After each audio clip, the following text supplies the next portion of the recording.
When you say yoga, everybody has their own idea on it, and the classic idea is to follow a particular style or approach that's been well sort of engraved into our society. Okay, so I came from a very regimented form, many years of very traditional styles of yoga and a lot of regimented, strict discipline and training. But there was, at a certain stage, there was part of me that was trying to break out. It was like there was a spontaneous reaction of my spine that wanted to show me some secrets, wanted to show me that there was, hey, something a lot more and something very unique and very individual happening. But I was trained so well to kind of, no, Guruji never said that, or teacher never said that, shut up. And so that spinal intelligence would kind of like disappear back into a tiny ball, dried up inside my spine again. And so it wasn't until I met teacher like my biggest influence, Diane Long, and other Scaravelli-inspired teachers who started to show me that you should be listening to that voice and to that reaction and that response, and because it's much bigger and greater than the asanas and the information that you've been fed.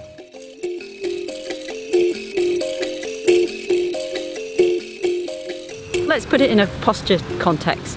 I'm going to do Trikonasana.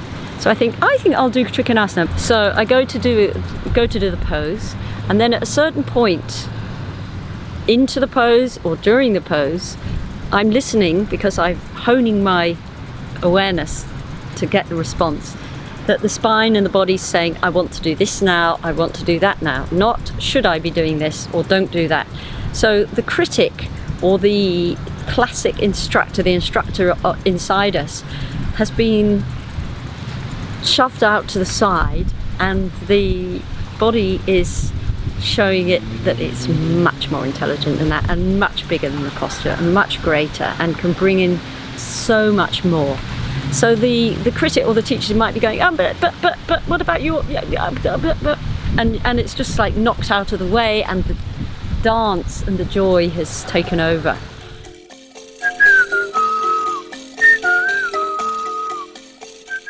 So I think all that training in precision alignment and things like this has a very good place as a foundation to bounce off from. Like learning dance steps, if you only stick to the steps though, and you're doing left leg, left leg, left leg, right leg, right leg, right leg, it would be very uninteresting, not only for the dancer, but certainly for the spectator to see. In this particular approach, you've learned the language of the body, or you're continuously learning the language of the body, but you're coming from a place of discipline. And then from there, you just start to allow the body's intelligence to start showing you. So it's reflecting back to you, and your body responds. Like a uncontrolled control. It's like the balance between controlling something and letting go. As I see too much of yoga that I've done in the past, and I see a lot of now, is it's so much in the control phrase that the body might be screaming to tell us something that's going on, that's it's feeling that it would like to respond to, and we're so busy saying no, can't do that, that's not in the rules, that's not in the understanding. Whereas in this idea is to allow the response to have a voice, and then to have a movement, and then to have a reaction, and then it makes you perpetually almost childish in your own receiving of that. You become quite sort of inspired and think, that's interesting, and then you're allowing it to take over a bit, like the music grabs and throws you around. The music of the spine grabs and throws you around, and then there's something much more magical and much more interesting that can happen, and it makes you realize that there's no end to it, there's no final posture, there's no final destination. And what I see in my students, I start to see when they trust they can really respond to what their body's telling them, I start to see amazing things happen. And it's not necessarily that people become really flexible or really strong or really this, really that, but they just look happy in their bodies, they look happy, and to me that's the greatest joy as a teacher.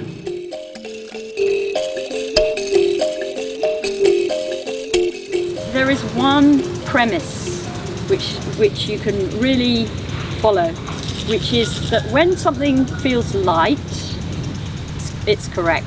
You don't need a teacher to tell you it's right, it's not. The question just drops away, whether it's correct, whether it's not correct. There's so much out there that suppresses us, that clobbers us, and so your practice isn't really a discipline. It's almost like life's a discipline, and I can't wait to let my spine out, to let it have its dance, to let it have its play. I can't be dishonest to the honesty that's bursting out of my spine now, and the goal now is not to reach anywhere anymore, because I question, is there anywhere to reach anyway? It gives me a sense of something which makes sense in a world and a human existence, which to me has always felt like I've got a bus at the wrong stop and arrived on a planet. I wasn't really meant to get off here, and I'm not quite sure where my place is, but it wasn't here. But now I'm here, I may as well do something that feels good, and the practice is just there, that I have to do it like I've got an itch, or like I have to eat, like I have to sleep. It's something pushing me, and it isn't even pleasure, it's beyond pleasure. It's I lose the trivial, silly Paddy when I'm practicing, and more often than not when I'm teaching, I've gone. What more could I ask for? Maybe I've gone back to my planet then.